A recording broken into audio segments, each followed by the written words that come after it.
মন্ত্রী, সেনাপতি, জ্যোতিষী আর পণ্ডিত। আসলে গোপালের এই শেষ যাত্রা আমাদের কিছু শিক্ষা দিয়ে যাচ্ছে মহারাজ।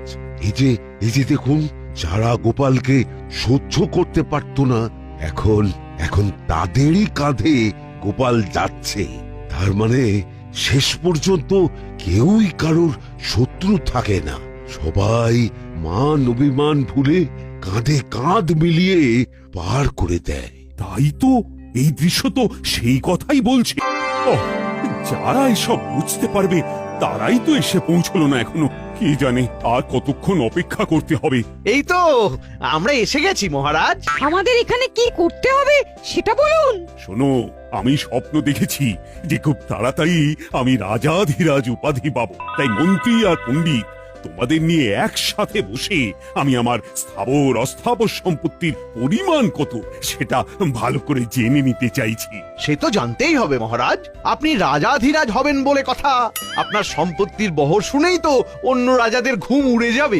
তাই চটপট সব দেখে একটা পরিমাপ কর দেখি। কিন্তু এই বিষয়ে তড়িঘড়ি করা কি সমীচীন হবে মহারাজ? জটিল হিসাব যে সময় সাপেক্ষ।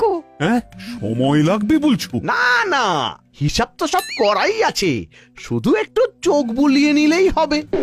হ্যাঁ, মানে তাহলে তো হয়েই গেল, আর দেরি হবে না, তৎক্ষণাৎ হয়ে যাবে। হয়ে যাবে না, বলো হয়ে গেছে। কোষাগারে সঞ্চিত আছে শত সহস্র মোহর, রাজস্ব বাবদ আরো 5 সহস্র মোহর এই আদায় হলো বলে। আয় ব্যয়ের হিসেব ছেড়ে স্থাবর সম্পত্তির দিকে দেখুন মহারাজ। কয়েক লক্ষ বিঘা জমি, প্রতি পরগনায় মহল, কোঠা বাড়ি, দিঘি, পুষ্করিণী। তাই নাকি? সব নথিপত্রে আছে বুঝি? এ তো কিছুই নয়, খুঁটিয়ে দেখলে আরো কত কি পাওয়া যাবে। অলংকার, গচ্ছিত সোনা, হীরা জহরতের হিসাব তো এখনো বলাই হয়নি।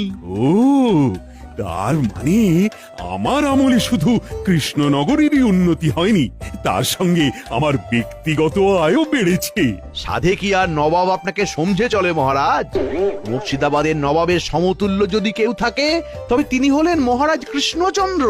সম্পদে ঐশ্বর্যে আপনি অতুলনীয় মহারাজ। বেশ, তবে শুধু এটুকুতেই আমি